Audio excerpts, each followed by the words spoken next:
Hi guys, எல்லாத்துக்கும் வணக்கம். நாங்கள் கேஎஸ்கே எந்த பர்சன்ட் பேசுகிறேன். ஸோ எல்லாத்துக்கும் தெரிஞ்சது என்னதுன்னு, இது வந்து தோசை மாவு. அதாவது நம்ம நார்மலாக செய்வோம் 8 ஹவர் வரைக்கும் தோசை மாவு, அது கிடையாது. இது வந்து கொஞ்ச நேரம் ரொம்ப கொஞ்ச நேரம் இல்லை, ஒரு 4 ஹவர் ஊற வச்சு நம்ம தோசையே செஞ்சிடலாம்.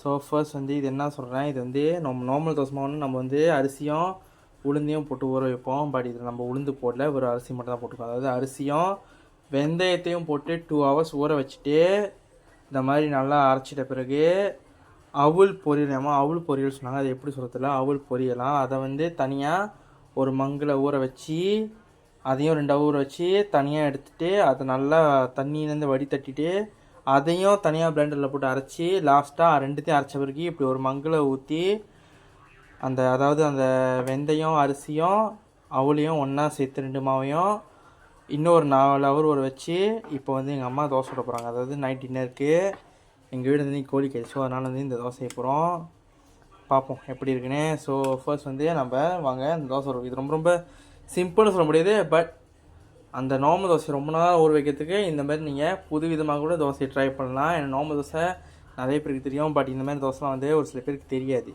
ஸோ அவங்க வந்து இந்த வீடியோ பார்த்து கண்டிப்பாக ட்ரை பண்ணலாம். இது பேர் எனக்கு சேர்த்துல என்னன்னு சொல்கிறதுன்னு. பட் இந்த தோசையில் வந்து வெந்தயம் அரிசி அவல் பொரியல் இதை வச்சு உப்பு போட்டு தேவையான அளவுக்கு இப்போ ஊற வச்சு நம்ம தோசை விட போகிறோம். அதாவது 4 ஹவர் மட்டும்தான் இந்த மாவை நம்ம ஊற வைக்க போகிறோம். ஸோ வாங்க நம்ம அந்த தோசை வீடியோக்கு போகலாம். கண்டிப்பாக ட்ரை பண்ணுங்கள். ஏன்னா இது வந்து ஒரு நியூ ரெசிபி தான். என்ன கேட்டாக்கா இது வரைக்கும் நாங்கள் ட்ரை பண்ணதில் ஃபர்ஸ்ட் டைம் நாங்கள் செய்கிறோம். ஸோ யாரெல்லாம் எப்போதும் நார்மல் தோசை சாப்பிட்ருக்கீங்களோ கண்டிப்பாக இந்த தோசையும் ட்ரை பண்ணுங்கள். ஸோ வாங்க நம்ம தோசை வீட்டுக்கு போகலாம். தோசை வந்து இந்த மாதிரி நார்மலாக தோசை மாதிரி தான். அந்த தோசை மாவை எடுத்து இப்படி நல்லா சுற்றிக்கோங்க. ஸோ நான் இது சுட்டதுக்கப்புறம் எப்படி காமிக்கிறேன், நார்மல் தோசை மாதிரி தாங்க. ஆனால் என்ன ஒன்று இதில் உளுந்து இல்லை. இதில் வந்து நம்ம வெந்தயம் அரிசி அவல் பொரியல் மட்டும் தான் வைக்க அவல் பொரியலில் பொரி அது வந்து கடையில் கிட்ட வைப்பாங்க. ஸோ அதான் வைக்க போகிறோம். வாங்க இப்படி போட்டு இப்படி மூடி வச்சுருங்க. ஸோ நம்ம தோசை இதுக்கப்புறம் காமிக்கிறேன். ஸோ இப்போ பாருங்க காய்ஸ், நம்மளோட அந்த அவல் பொரி தோசை வந்து ரெடி ஆயிடுச்சு. பாருங்கள் ரொம்ப லம்பூட்டாக இருக்குது. இது பார்க்க கோதுமை ஆப்பம் மாதிரியும் இருக்கும், பட் கோதுமை ஆப்பம் கிடையாது.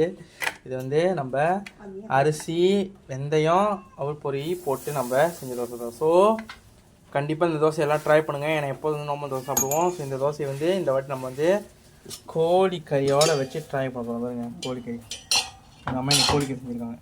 பாருங்க கோழிக்கறி முட்டை கோழிக்கறியோட வச்சு ட்ரை பண்ண போகிறோம். ஸோ யாருக்கெல்லாம் இந்த வீடியோ பிடிச்சிருக்கோ மறந்துடாமல் கேஎஸ்கே எந்த ஃபாலோ பண்ணி லைக் பண்ணி ஷேர் பண்ணி இந்த வீடியோ வரைக்கும் போஸ்ட் பண்ணுங்கள். தேங்க்யூ.